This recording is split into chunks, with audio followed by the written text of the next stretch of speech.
All right, it is a beautiful November day, and we are joined by none other than Farside Outdoors' very own Hunter Childs. What's up? Hunting, harvest to field, field to harvest demo. Where Whatever you want to call it. Yep, Hunter's going to be demonstrating how to take it from where you would get it to in the field to where you would put it in your freezer. Yeah. So we're going to go ahead and get started on that, and I'm going to let Hunter take it away. All right. This deer's already been gutted. That's one thing you can do. There's plenty of videos on YouTube to learn how to do it. But when you get it to that point, the next step is obviously going to be to take the hide off. I've made a couple cuts, but basically you get around the neck. Don't cut into the hide any more than you have to, because then the hair is going to get on the meat. So if you have to, let's use this for an example. If you have to cut through the hide, go in, out, not out, in, if that makes sense. But we're going to start here. I start by trimming it a little bit. You're going to get a little hair on it, but it's pretty easy to pick off. We're starting up here around the neck, kind of peeling it all away. Then when we get it to a certain point, we'll be able to just peel it off like a glove. And yeah, once you actually get the nape out, it comes off pretty easy. Oh, yep, absolutely. Yeah, this is a lot easier to do. This deer was shot a day or two ago. It's a lot easier to do when they're fresh, but this hide's coming off pretty good. Thank God it's not frozen. Right on.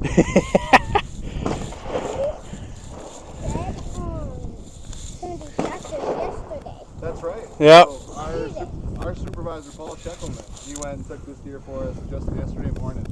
And as you can see from the entry wound on the other side, he made a really clean vital hit to the organ. Oh, yeah. This deer went down right away. It didn't run, it didn't suffer.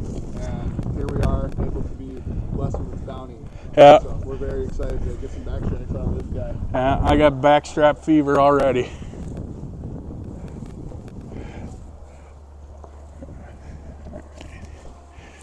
Now she's starting to come a little bit. I mean, it all seems complicated. It all seems complicated, but once you get in and start doing it, it's like cake. You'll get through this pretty easy. Yeah, you're able to kind of follow the anatomy. Yeah. And kind of tell you where to go tonight. Yep, right? Absolutely. And as you can see, it's pretty easy peeling. I got my good Farside shirt on, but I'm gonna get it dirty here in a minute. I'll show you why. We're gonna kind of use our elbow grease, proverbially and literally, to get this hide off when we get it to that point. But right now I'm just kind of peeling it off. Yeah. All right, Hudson, thank you. There you go. I might need that in a second. Little assistant today. Yeah, this kid's a hunter in the making. Another thing too, I'll show you this.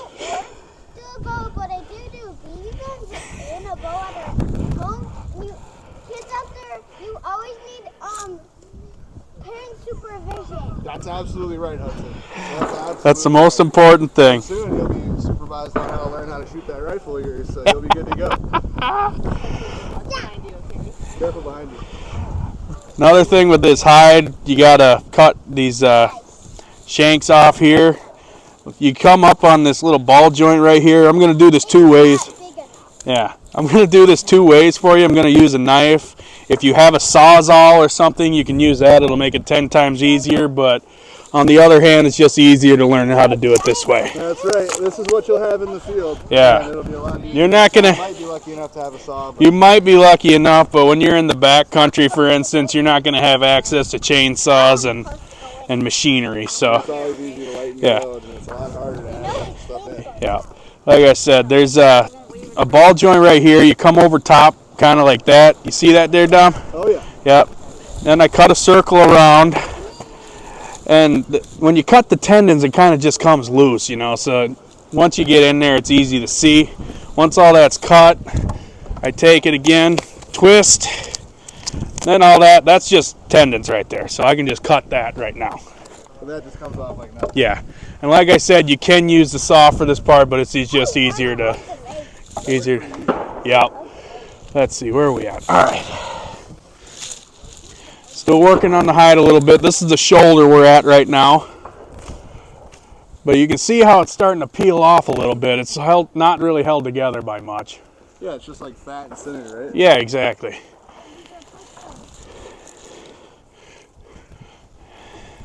Let's see. Let's start right here with this leg here. You're gonna get up under the hide Yep. from the nub. Yep.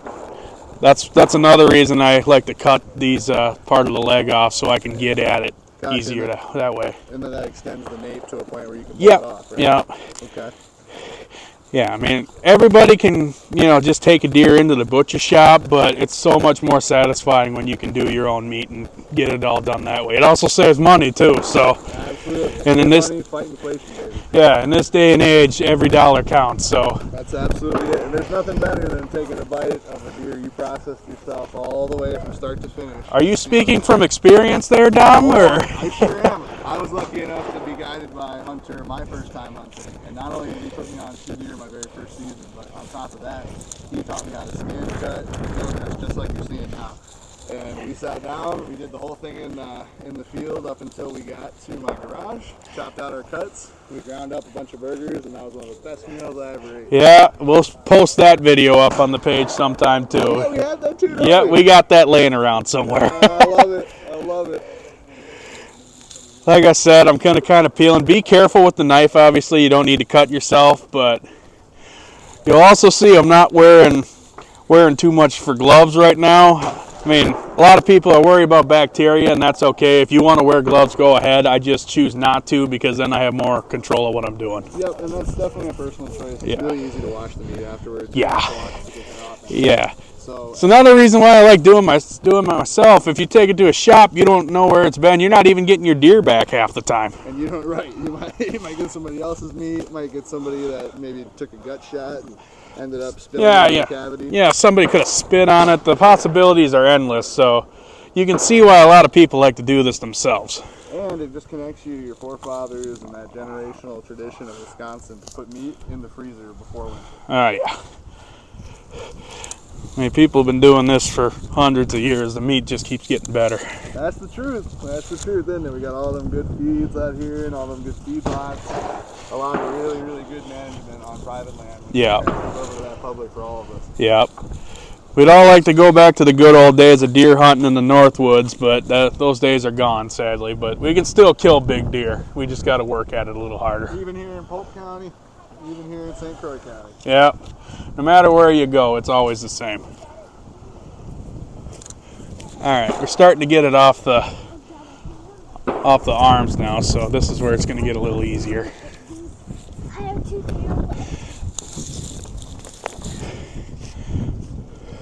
It's starting to look like meat. Yeah.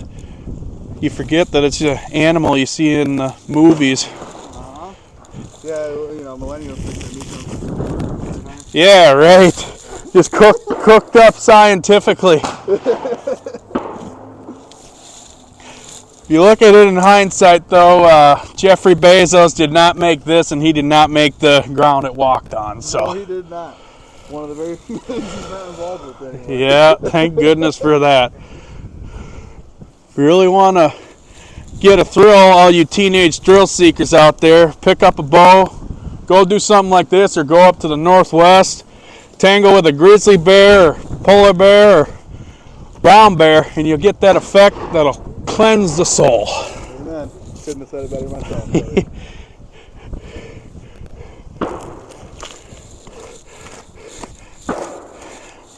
It's good that we got this. We get to celebrate a little early. Gun season opens next week. Yep. We'll get us some jerky out of this baby. Oh yeah, well backstrap fever going. Oh, you already said it. In case you can't tell, we're big fans of Ted. Oh yeah, I'm a big Uncle Ted guy. I was actually just telling Dom on the way over to do this that Ted Nugent knew the world famous bow hunter Fred Bear in the later years of his life when he was doing good. But Fred Bear got to do a lot, but Ted Nugent spent his last season with Fred Bear right before he passed away. And that's where the song came from, hanging out with him like that. Didn't you say that the two of them used to hunt when they were young? When Ted Nugent was young, yes. His father served in World War II and ended up hanging out with hung out with Fred Bear, and Ted ultimately started to hang out with them too. Man, what are the chances of that? You couldn't be any luckier than that. Hunting with the godfather of bow hunting would be a really cool thing. Oh, no. Yeah, too bad. Yeah, this is what I'm saying about that elbow grease thing. You take a shirt you're not worried about getting dirty and you do that. And you just feel it like it's nothing. Yeah. You can see his bones. Yeah, now it's starting to look. You can smell it too. Now it's starting to. See it. You can see it. Now it's starting to look like how it's supposed to. Well, this is getting closer to my table every second.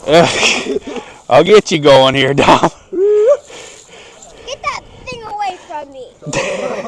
Yeah, how about you get away from that thing? It didn't do nothing to you. Here, take your legs and grab that.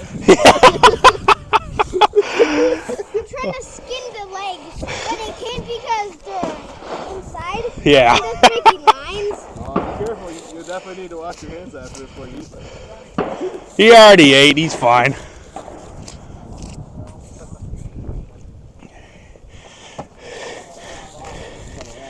Yeah, come on the other side here.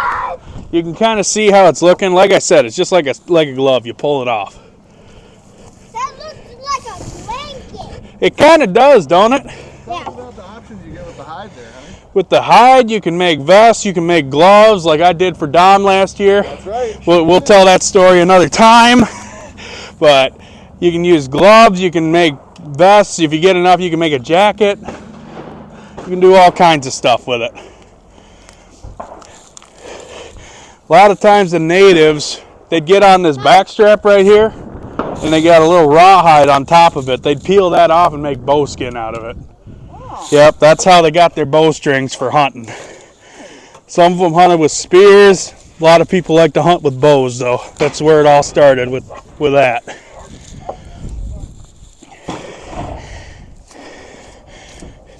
Yeah, we're getting close to the end on this, on the bottom of this deer now. Let's see, I think I hit tail here. Yep. Not really. Nope, you just get through the bone right there, then you just keep peeling down.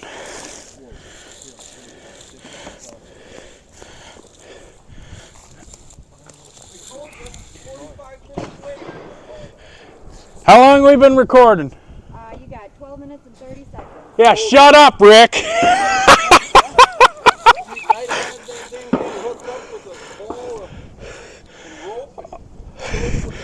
Yeah, but you got a bad leg. You can't do it like us young bucks. That's the best way I've ever done. Tie a golf ball on the top of it, you kind of rope it, Yeah, that's another thing you can do with this, but I'm doing it this way because I love the work. You don't love the work. Well, I wouldn't be doing it if I didn't. Well, hire me on, man.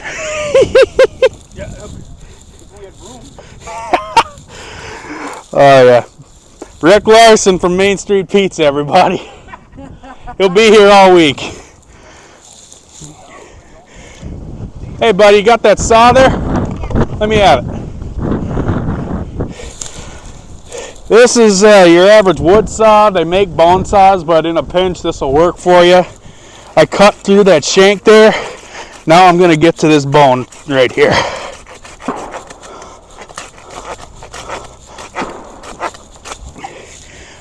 We're almost through it. That's why I said a bone saw would be better. This is not really made for cutting through it, but you can do it. Oh, I'm plenty strong enough, but this saw isn't. There we go.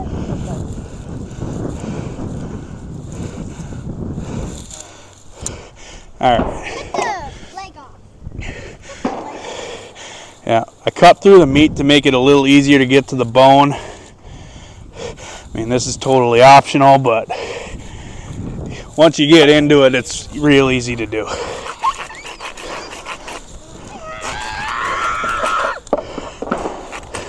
can we take the toe? What? You can stick it on a wall like this.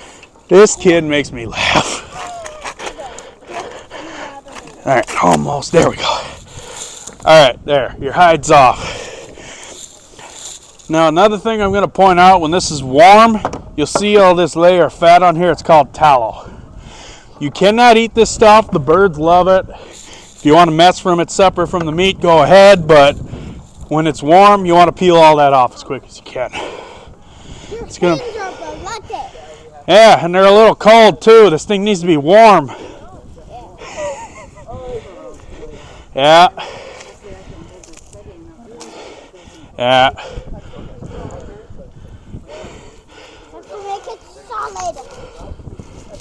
Hey, put it down, buddy.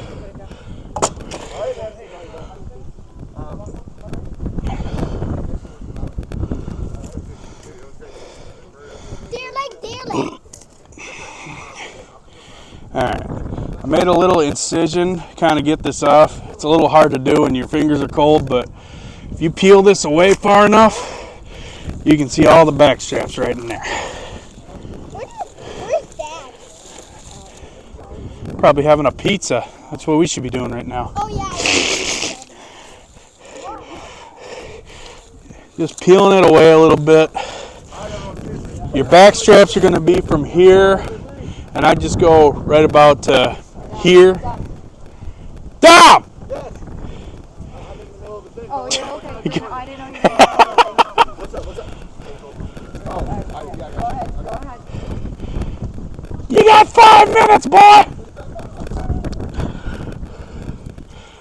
I like to kid around with that guy, but he definitely wouldn't have got a deer, and he definitely wouldn't have got his first hire without me. So I give him crap for that all the time. Actually, before we take this back strap off, I'll show you how to do the shoulder real quick. This is held together all by ligaments, basically. That's not bone. So these are real easy to get off. I'll give you a little interior look here. See how that, yeah. You see how that looks? You just slice that away. You're not cutting through any bones except for the shoulder blade. How about that? And I do the same thing. You can see all the hair on this, but it's real. You can take a torch and burn it off. You can do whatever. It's easy to wash off.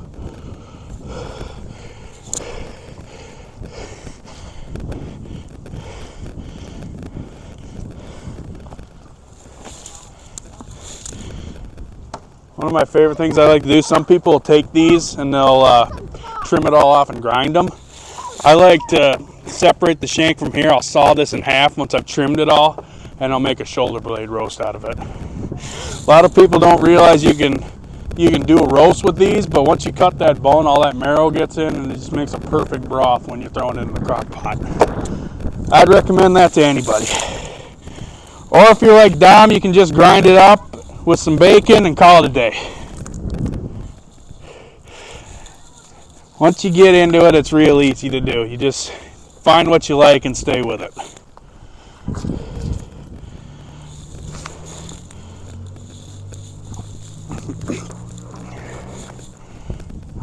Like I said, I'm still peeling this off a little bit so I can access the back straps. Birds are going to love this stuff. How's that look to you? Want a piece? Fire for you. Well, why not? It's that time of year. Alright, we're going to cut it right about here. This back strap. Then you just follow it down. You can see the spine right here. You just follow it down on this side. It's easy to do with a fillet knife because it bends with everything. Then you go over here, you can kind of feel the seam where it's at. You can either cut it from this angle or you can run the knife down there. It makes it easier to peel off. Whatever you want to do. I'm doing it this way.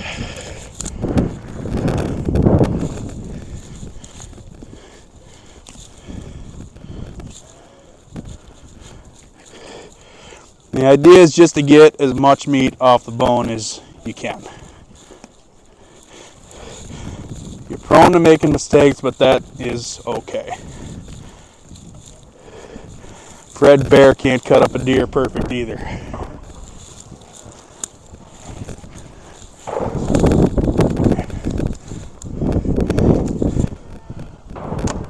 Backstrap fever.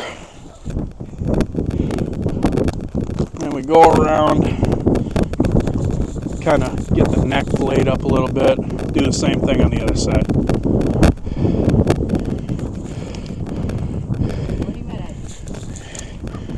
Well, I got the hide off in less time than Rick said I would, so I consider that a win.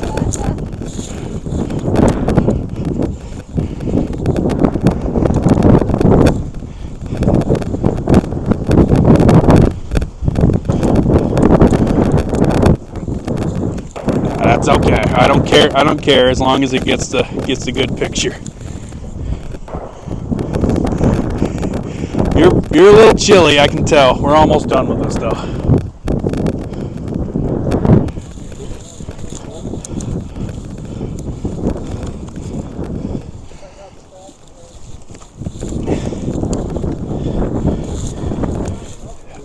Facebook Live. That's next year. That's at the next ice fishing tourney. Yeah. Yeah, I'm gonna go back inside. It's cold. Do that. You're fine. All right. There's your other backstrap. Delicious. Backstrap fever. Da-da-da.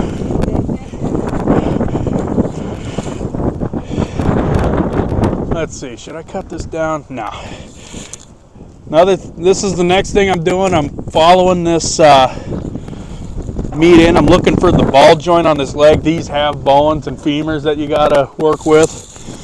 But once you get in here, it's real easy to figure out.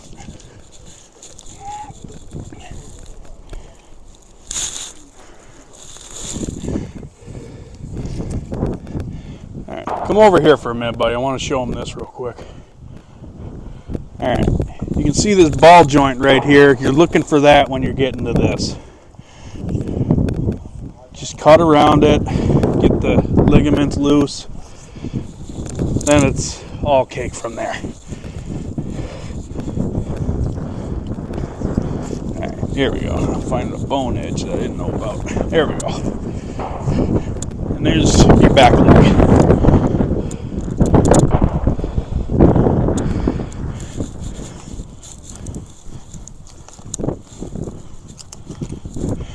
I'm going to do the same thing on this side. Like I said, it all seems complicated, but once you're getting in here and actually doing it, you can't miss it. It's hard to make a mistake.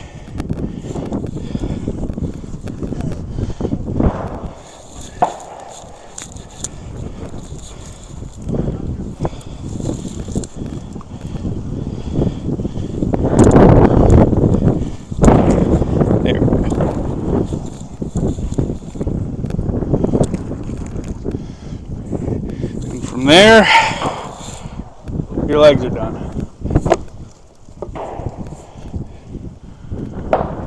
Now from this point, you can debone all these ribs out and throw them in your grind pile. I like to cut them off here, and I'll split them into threes. And you can braise them for a little bit, and then throw them on the grill with a glaze. It's even better than you can get in a restaurant, even with that little meat. I'm going to try and debone this. We'll see how it works for us.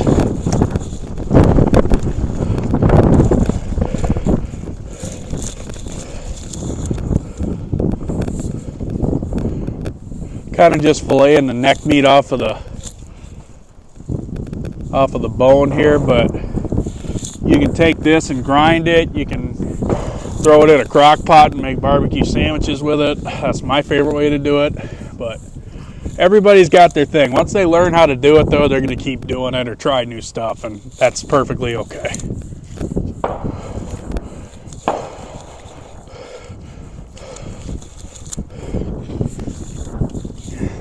This definitely ain't like parting out a 10-point buck.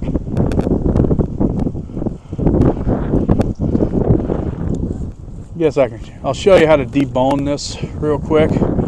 Once you get in there, it's easy to find where the bone meets the meat. What you're trying to do, I'll just do this on one side. What you're trying to do is you're just boning it out basically. In between the ribs, yep.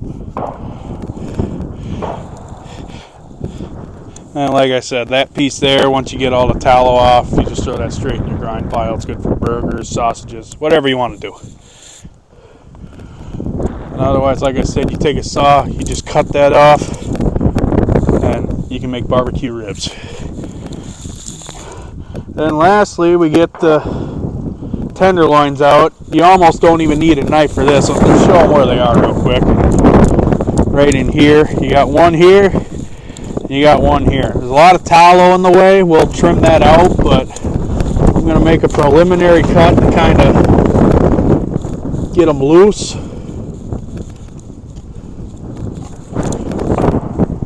And I'm going to get in there and just peel it out a little bit. I'll trim it up as I need to, but you could almost pull this out with your bare hands. You don't even need a knife.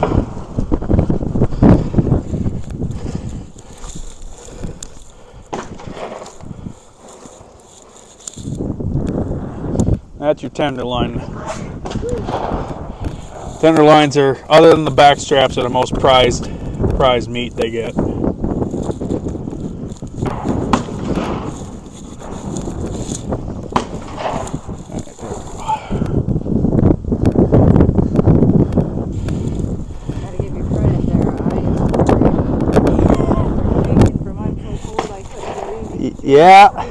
Yeah.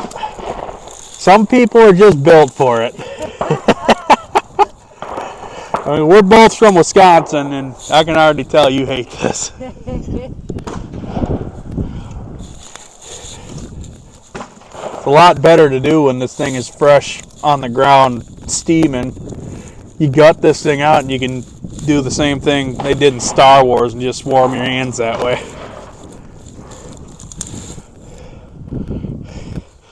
Loins. Yeah. Once you get it off the animal, you forget that that's a deer walking around. It just looks like meat. But we're gonna cap it because this lady's freezing. But I appreciate you tuning in. Farside Outdoors signing off. Good luck this season.